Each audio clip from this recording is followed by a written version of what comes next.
아래 기록은 당시 울릉도 분쟁을 둘러싼 대책 마련을 위해 화자 자신의 체험을 바탕으로 한 식견을 상에게 개진한 것입니다. 이 내용도 직접 체험의 기록이란 면에서 당시의 울릉도와 우산도의 지리 인식을 알아보는 데 큰 가치를 지니고 있습니다.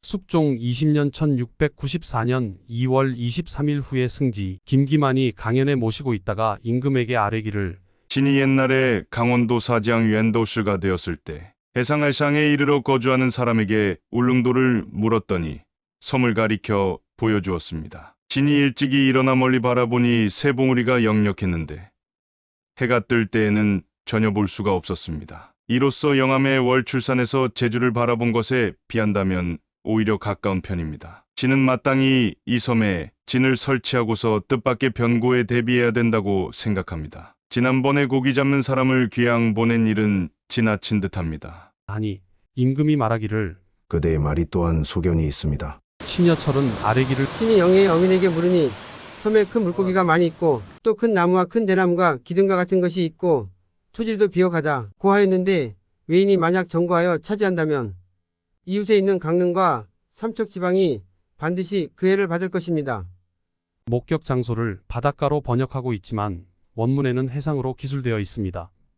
해상에 이르러 거주하고 있는 사람들에게 물었더니라는 말로 역자도 이 말뜻이 잘 이해가 되지 않았기 때문에 대충 의미가 통하도록 번역하고자 한 것 같습니다. 김기만과 사관이 단어 선택을 잘못한 것이 아니라고 한다면 당시 해상이라는 표현은 지금과 다른 의미를 추가로 갖고 있었던 말이라고 생각해야 무리 없이 의미가 통하게 번역할 수 있습니다.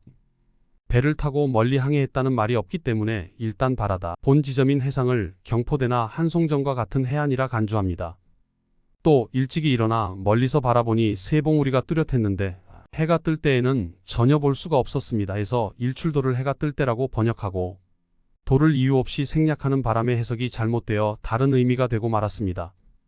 단순한 누락뿐 아니라 일찍 일어나와 해 뜰 때는 비슷한 시간대를 가리키는 말로 왜 유사한 두 표현을 사용하여 가시 상태의 차이를 두고자 했는지 이해하기 어려운 점도 이 해석이 옳지 않은 것으로 여기게 한 부분입니다. 만약 해 뜰 당시 동쪽으로 바라보았을 때 눈이 부신 상태를 나타내고자 했다면 독자가 오해하지 않도록 눈을 뜰 수 없었다는 상태 표현을 부과했을 것입니다. 이 문장의 전후 대비 형태를 살펴보면 다음과 같이 분해해 볼 수 있습니다.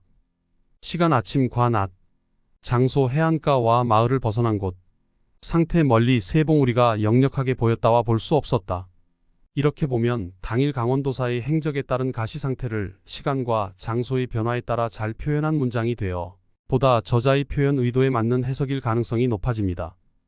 바닷가에 당도하여 이른 아침에 멀리 바라봤을 때는 섬의 새 봉우리가 역력했지만 낮에 마을을 떠날 때에는 볼 수 없었다라는 말로 정리할 수 있습니다. 시간 운무 등과 장소 지형 등 중 어느 것이 울릉도를 뚜렷하게 바라봤던 것과 볼 수 없었던 것이란 상태 차이를 가져온 것인지 알 수 없지만 당시 울릉도가 육지로부터 뚜렷하게 바라다 보였던 곳이라 표현하고자 했다는 점에는 지시 요망 불가견이라는 시각적 단어의 사용에 삼봉영력이라는 구체적인 가시 상태 묘사로 보건대 의문의 여지가 없습니다. 이는 차회에 보낸 외교 문서처럼 당대에 널리 알려진 바를 인용하여 기술한 것이 아닙니다. 승지 김기만이 울릉도의 방어 진지를 구축해야 함을 상과 여러 대신들에게 자신이 직접 체험한 바를 토대로 의견을 피력한 것입니다. 화자의 지위나 발언 장소를 보건대 시정 잡배가 아무렇게나 떠들고 다닌 말을 옮긴 것이라서 부정확한 사실을 기록한 것이라든가 무지랭이가 의사 표현을 제대로 하지 못한 것은 아닐까라는 의심할 여지는 없습니다.